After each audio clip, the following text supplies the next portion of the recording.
Richard Curtis. Have you seen the photo of Binti Wah carrying that 3-year-old boy to the gate in her primate pen at the Brookfield Zoo? AP got a hold of someone's home video showing the whole thing. Binti Wah, an 18-month-old lowland gorilla, carried the fallen human child to a place where other humans could retrieve him. A couple of weeks later, I found myself crying into my coffee when I saw the photo. It was beautiful. We humans have not often demonstrated that kind of compassion towards our cousin species, but a gorilla, in spite of being locked in a cage, saw this small child in trouble and went out of her way to help. She probably saved the boy's life. It was amazing and humbling. During the same week, a high school junior convinced the spineless, witless, and morally bankrupt school board of Jefferson County to pull a science video that happened to mention the scientific fact of evolution. It turns out that the student felt that his religious beliefs were being trampled by reality, and he preferred not to be forced to deal with reality in school. The school board, which wanted to try to respect students' various points of view, agreed that reality is not an essential component of contemporary education. As I recall, that was also the week that NASA and other scientists announced that they think they have found life on Mars. Well, at least evidence of it. I'm guessing that the lunatic fringe is having as hard a time with that as evolution.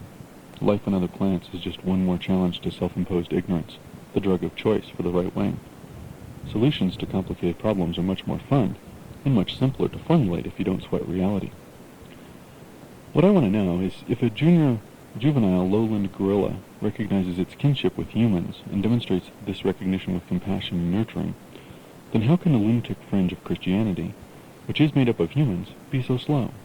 We are, after all, intellectually superior to lowland gorillas. At least most of us are, even most Christians.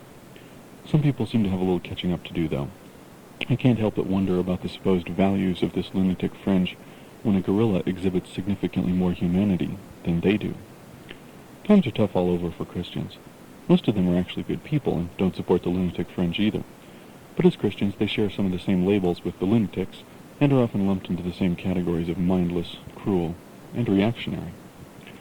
What bothers me is that the religious fanatics have taken advantage of the culture of tolerance which has been born of the struggles of the last century, much of which is also the struggle of decent, caring, honest Christians. The school board in question did not want to trample on the deeply held beliefs of one of their students, which on the surface sounds like a good idea, an idea which thousands have died for, and millions more have demonstrated in the streets to achieve. But when tolerance is extended to self-imposed ignorance, then we've lost touch with its purpose. Tolerance is a good thing, and it's also good to respect the right of all people to have their own opinions. But when those opinions are just silly, then we have to draw the line. The right to irrational beliefs cannot be allowed to threaten the quality of education for all.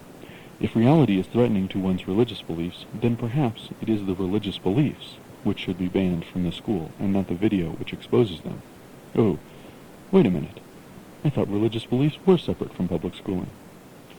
Which leads one to wonder about the true purpose of the Republicans' insistence on imposing so-called Christian values in public education.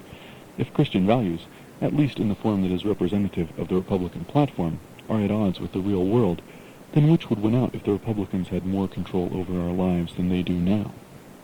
If Bob Dole was president, would students in high school biology class learn science, or would they learn superstition? And isn't that all it is? If someone believes something which runs contrary to all evidence, then they are irrational. If these same people become congressmen and women, or the president, and they impose this irrational superstition on everyone, then we have returned to the Dark Ages. Why were the Dark Ages dark? Forced ignorance and superstition. Even a gorilla knows better. This is Richard Curtis. And KGNU welcomes guest commentaries on